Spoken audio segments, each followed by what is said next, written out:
Salam sejahtera untuk kita semua. Selamat pagi. Oke, di dramaturgi 3 ini kita akan melihat bagaimana gaya teater secara umum.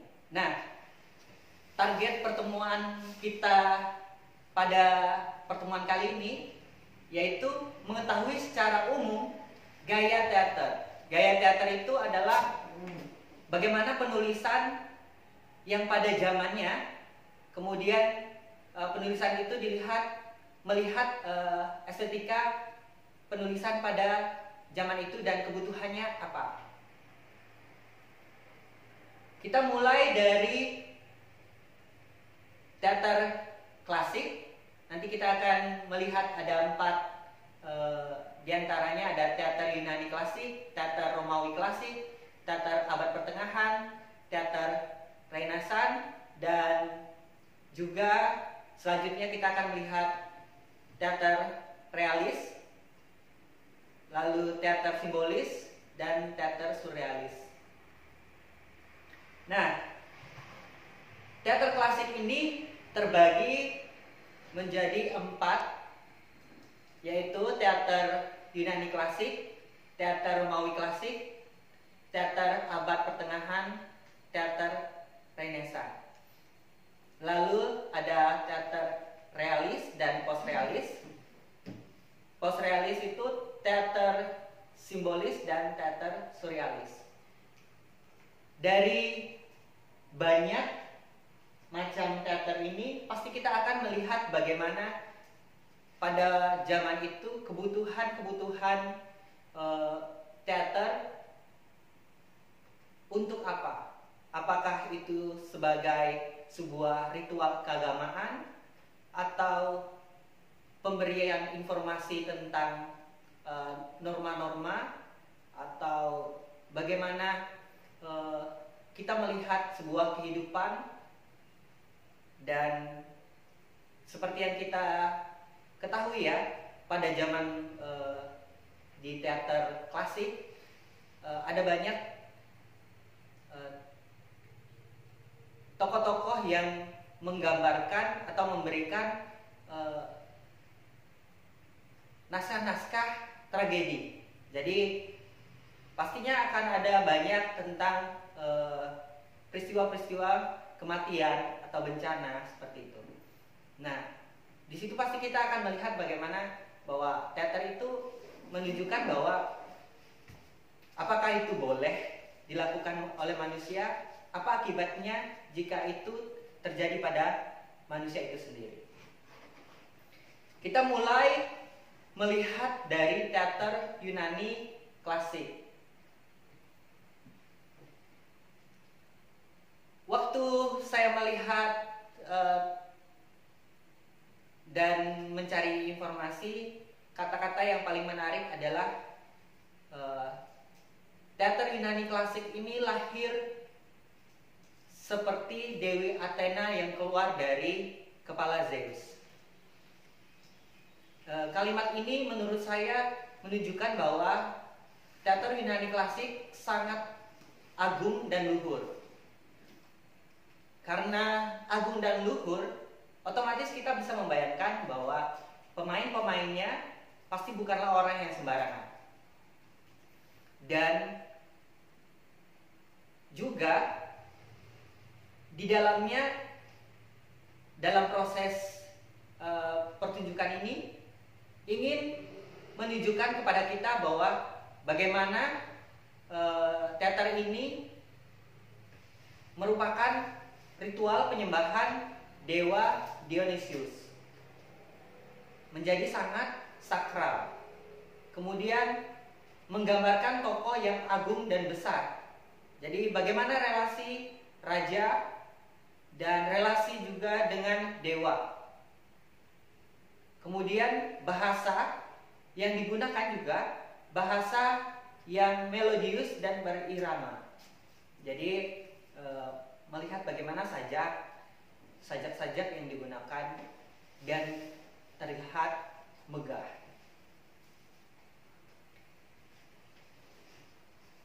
Teater Yunani klasik tentunya kita akan mengetahui beberapa tokoh yang sempat terdokumentasi atau ini adalah tokoh-tokoh yang cukup penting di zamannya itu. Yang pertama ada Aeschylus, merupakan tokoh tragedi. Aeschylus penting karena di naskahnya banyak memberitahukan pada kita bagaimana tokoh antagonis dan protagonis. Lalu ada Sophocles. Sophocles juga merupakan tokoh yang naskahnya banyak memberikan gambaran tentang tragedi. Dan yang diperlihatkan adalah bagaimana konflik antar tokohnya. Lalu selanjutnya yang ketiga tokoh tragedi adalah Euripides. Euripides ini dia sudah mulai memperlihatkan tidak hanya tragedi saja, tapi ada komedi di dalamnya. Jadi ada tragedi komedi. Di zaman teater Yunani klasik, Euripides merupakan orang yang terakhir ya, dalam naskah-naskahnya memperlihatkan bagaimana tragedi yang terjadi pada masa itu. Dan juga dia menunjukkan dalam pertunjukannya bagaimana permasalahan-permasalahan perempuan pada masa itu. Selanjutnya Aristophanes sudah tidak melihat tragedi, tapi sudah melihat komedi. Mungkin kebutuhan yang diperlukan pada zaman dia mulai sedikit bergeser menjadi kebutuhan komedi, tapi kebutuhan komedi yang memang diperuntukkan dalam sebuah kerajaan dan masih menjadi bagian dari ritual keagamaan. Nah, yang pastinya di sini mereka pasti memberikan contoh-contoh yang tidak baik untuk dilakukan oleh rakyatnya atau penonton pada masa itu. Nah, yang digunakan bahasa-bahasa seperti bahasa ironi, kemudian sarkas, dan sebagainya. Kemudian Menander juga komedi. Di sini Menander lebih memperlihatkan bagaimana pertunjukan sudah tidak menggunakan core lagi. Jadi Menander tidak menggunakan core, tapi tokoh-tokohnya juga lebih banyak. Tokoh-tokoh yang baru dalam pertunjukannya. Misalnya prajurit yang jahat, atau budak yang licik, atau orang tua yang baik hati, seperti itu. Nah, dari kelima tokoh ini pastinya kita akan melihat bahwa ternyata ada tragedi dan komedi bentuk teater pada teater Yunani klasik. Kita akan lanjutkan ke ciri teater Romawi klasik. Teater Romawi klasik ini kurang lebih 200 sebelum Masehi. Kemudian sudah mulai memisahkan diri, tidak lagi menjadi ritual keagamaan. Pastinya kalau tidak lagi menjadi sebuah ritual keagamaan, ada kepentingan lain. Kepentingan apa ya? Nah, kepentingan yang menurut saya pada masa itu adalah kepentingan akan hiburan atau kepentingan yang lebih banyak lagi untuk diketahui oleh penonton-penontonnya. Bagaimana teater Romawi menunjukkan kepada kita bagaimana tentang kehidupan kerajaan. Dan masih sama, karena ini juga adaptasi dari teater Yunani, dialognya juga berbentuk sajak. Di sini sudah mulai muncul bentuk-bentuk baru seperti farse pendek, atau kalau di Indonesia biasa dikatakan dagelan. Nah, dagelan itu ada 3 atau lebih aktor. Nah, kalau lawak itu mungkin 1 atau 2 atau 3 aktor saja. Dagelan lebih dari 3 aktor. Kemudian ada meme. Ya. Di sini yang menarik adalah di teater Romawi klasik sudah mulai ada banyak perempuan yang memainkan pertunjukan. Kalau di teater Yunani klasik, semua pertunjukan aktornya adalah laki-laki, walaupun di situ kebutuhannya tentang perempuan yang, tapi tetap laki-laki yang memainkannya. Nah, di sini di teater Romawi klasik, perempuan sudah menjadi aktor, dan permasalahan-permasalahannya juga banyak diceritakan adalah permasalahan tentang perempuan, gosip, kemudian bagaimana perempuan kehidupannya pada saat itu, begitu ya. Dan kemudian ada pantomim. Pantomim adalah pertunjukan yang tidak menggunakan suara dan menggunakan gerak untuk memberikan informasi tentang apa yang menjadi sebuah peristiwa.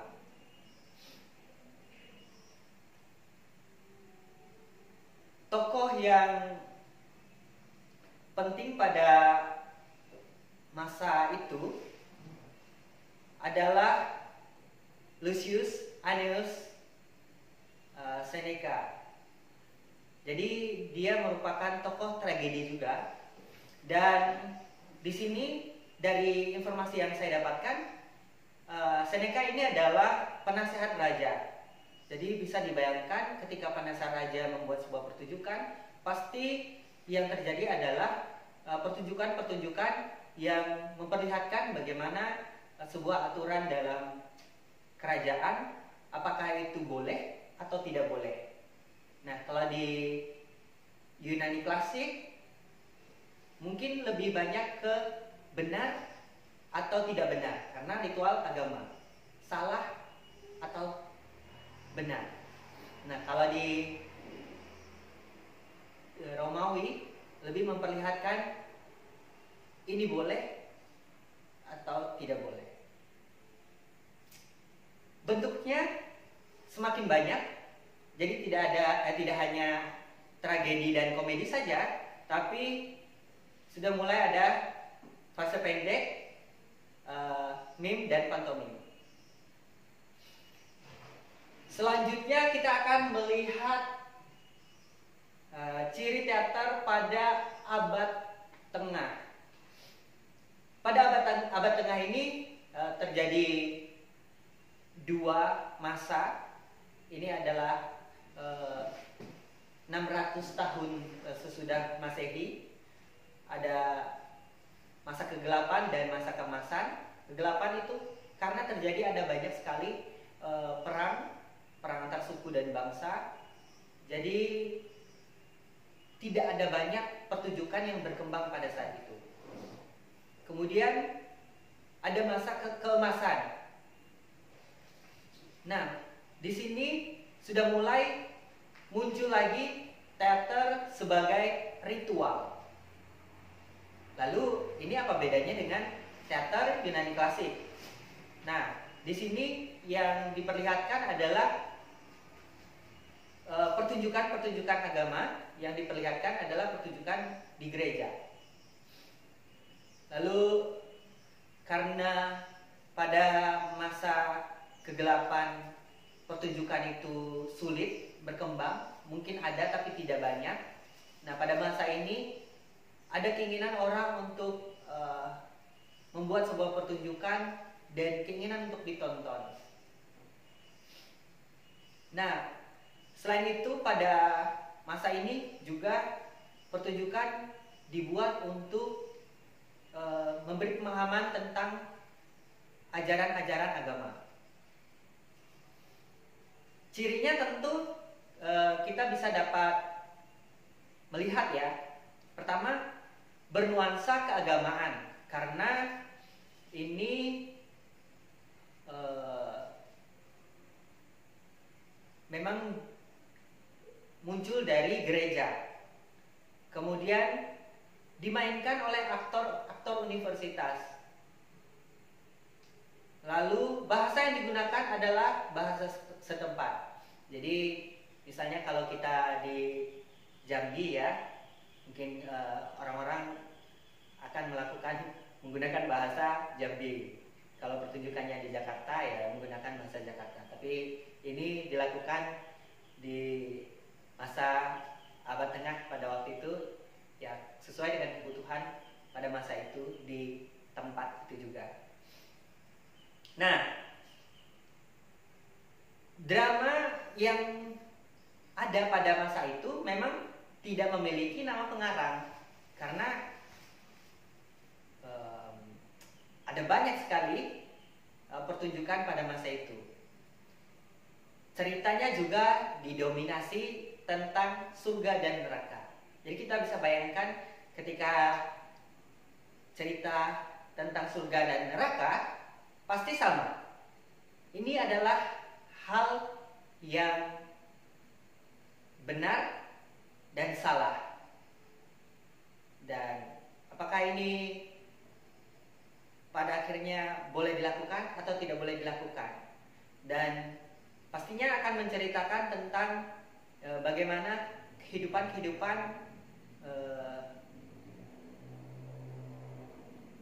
yang pada masa itu untuk menyebarkan agama atau menyebarkan ajaran-ajaran gereja.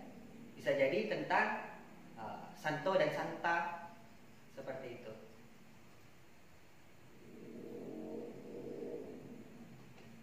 Bentuknya menjadi drama liturgi. Nah, drama liturgi otomatis ini drama yang memang dibutuhkan di dalam gereja. Ketika drama di dalam gereja pasti akan mengikuti sebuah tatanan gereja dan aturan-aturan gereja.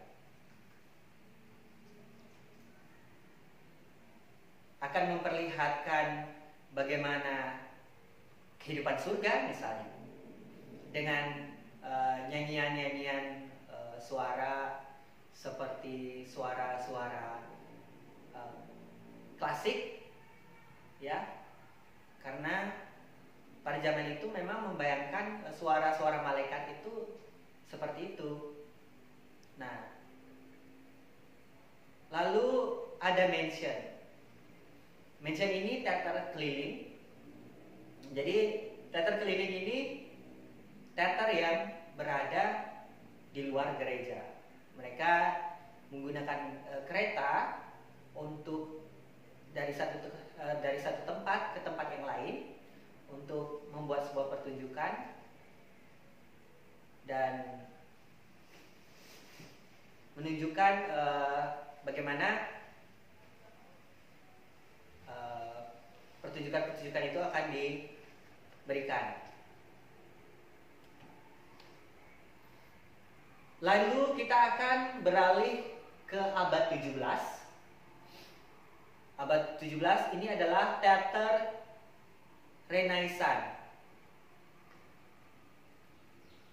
Karena di abad pertengahan sudah mulai nih ada cikal bakal untuk melihat ajaran agama, Nah, di teater Renaissance ingin kembali ke bentuk teater Yunani, maaf ya. Jadi teater Renaissance ini di abad pertengahan kan sudah mulai melihat ajaran-ajaran agama. Kemudian mereka menyadari bahwa bentuk-bentuk teater Yunani perlu dihidupkan kembali. Nah, teater Yunani itu seperti yang kita ketahui memang konvensi-konvensinya adalah untuk keperluan religiusitas ya. Kemudian pada awalnya naskah yang dipentaskan bentuk naskahnya memang teater Yunani, lalu mereka membuat bentuk atau konvensi bentuk teater Yunani. Jadi naskah-naskah baru yang konvensi dan bentuknya adalah teater Yunani. Jadi di sini juga mereka mulai mereproduksi karya klasik. Nah, bentuknya konvensi teater Yunani. Siapa tokoh-tokohnya? Tokohnya ada William Shakespeare dan Ben Jonson. Mereka merupakan tokoh dari Inggris. Ada dua ya. Sebenarnya ada banyak, yang penting di sini ada dua.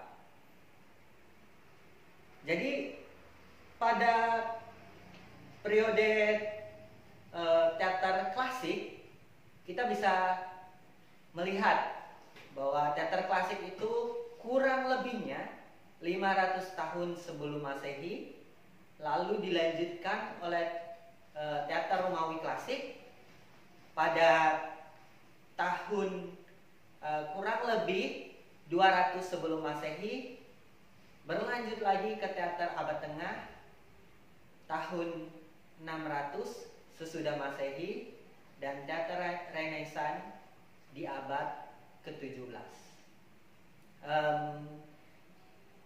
Ini teater klasik. Sebelumnya, apakah ada pertanyaan untuk teater klasik? Saya Pak. Ya. Kenapa namanya klasik Pak? Baik, terima kasih atas pertanyaannya. Kenapa namanya klasik? Seperti yang kita lihat pada awal pembentukan teater Yunani klasik dan sampai Renaissance, kita bisa melihat ya, di situ ada kelas-kelas sosial, hierarki. Jadi pertunjukan-pertunjukan yang dimunculkan adalah pertunjukan-pertunjukan yang memperlihatkan bagaimana kelas sosial itu antara raja, antara Tuhan. Nah, itulah kenapa disebut sebagai teater klasik. Ada pertanyaan lagi? Pak. Baik. Kenapa Bapak menyangka itu teater Pak di saat raja-raja dan semuanya terlibat di dalamnya? Mana tahu itu memang kehidupan sehari-harinya yang ditampilkan Pak, atau memang kenyataan kehidupan yang ada di saat itu. Kenapa bisa dikatakan itu sebagai teater Pak? Karena memang sehari-harinya mereka seperti itu gitu Pak. Baik, kecurigaan saya, ini bukan kecurigaan ya, tapi memang penemuan-penemuan pada masa itu ada sebuah tempat pertunjukan. Jadi ketika ada tempat pertunjukan, memang ini memperlihatkan bahwa ini juga bagian dari teater. bagaimana kebutuhan tentang pertunjukan pada waktu itu. Mungkin ya kita bisa melihat ada tempat-tempat pertunjukan di peninggalan Yunani. Di sana walaupun ya kebutuhan mereka adalah kebutuhan keagamaan, bagaimana mereka menyembah dewa. Nah, tapi ini dipertunjukkan dan ada hal dan tujuan yang ingin sebuah pertunjukan itu berikan kepada penonton atau kepada orang yang melihat. Apakah tujuannya supaya orang sadar, supaya orang takut, supaya orang mengerti. Lalu pada akhirnya hal-hal tersebut sangat memenuhi kriteria bahwa ini adalah sebuah teater. Begitu. Mungkin ada tanggapan dari teman lain. Siapa tahu ada pendapat yang bagus tentang ini, atau ada yang ingin disampaikan untuk menanggapi teman kita tadi atas pertanyaannya. Pak, Ya, mungkin ini Pak, maksudnya kan teater ini kan sering mengangkat apa yang terjadi dan apa yang dilihat manusia Pak. Mungkin seperti yang Lucy katakan tadi bahwa teaternya mungkin kehidupannya memang seperti itu. Ya mungkin di era itu teaternya mengangkat peristiwa yang dilihat oleh manusia di zaman itu Pak. Mungkin itu Pak. ya betul. Memang kenapa itu terjadi? Kenapa pertunjukan itu bisa terjadi? Betul sekali, karena memang peristiwa yang terjadi saat itu ya seperti itu. Lalu kebutuhan pada masa itu ya seperti itu juga. Baik, terima kasih ya atas tanggapannya. Selanjutnya kita akan melihat setelah teater klasik, yaitu teater realis. Ini teater realis mulai pada abad 19. Kenapa realis? Orang-orang pada zaman itu sudah melihat bagaimana bahwa kenyataan ini, kehidupan sehari-hari ini, apa yang dilihat, apa yang terjadi, ini sangat menarik. Tidak berlebihan, tidak juga terlalu banyak bumbunya. Tapi memang kehidupan manusia ya seperti itu. Tentang konflik, mungkin konflik di dalam sebuah kelompok masyarakat tertentu, atau keluarga, atau konflik-konflik yang lain, atau realitas-realitas yang memang dilihat secara visual. Nah, di sini seperti yang kita lihat bahwa ada keraguan tentang eksistensi Tuhan. Jadi di sini teater realis sudah mulai melihat bahwa, wah, apakah benar ini ada Tuhan? Lalu di mana Tuhan itu?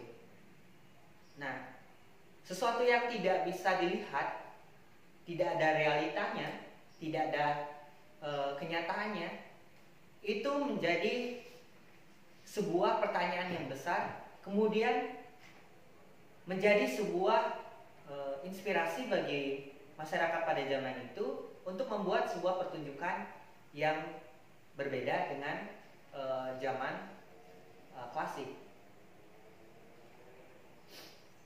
Jadi penggambaran realita, kenyataan, bisa jadi tentang perselingkuhan, bisa jadi tentang bagaimana tentang kehidupan kerajaan waktu itu, tentang korupsi mungkin, atau peristiwa-peristiwa bersejarah yang benar-benar terjadi pada saat itu. Tentunya bentuk ini dilihat dari kehidupan sehari-hari. Jadi kalau kita saat ini, misalnya saya sedang berakting untuk mengajar, ya saya akan melakukan acting saya seperti saya mengajar. Tidak perlu menggunakan gerakan-gerakan yang berlebihan, sesuai dengan kenyataan. Lalu emosi-emosi yang juga disampaikan juga tidak ya sesuai dengan emosi-emosi manusia ya tentunya. Lalu siapakah tokoh-tokoh yang berperan penting pada saat itu? Nah, di sini ada Henrik Ibsen, George Bernard Shaw, lalu Nikolai Gogol dan Anton Chekhov. Nanti teman-teman bisa lihat kembali ya seperti apa karya-karyanya. Nah, nanti pada pertemuan-pertemuan berikutnya kita akan melihat bagaimana sih mereka mencari informasi atau inspirasi, ide, atau bagaimana karya-karya mereka yang mungkin kita juga bisa mengambil dan kita bisa belajar dari mereka.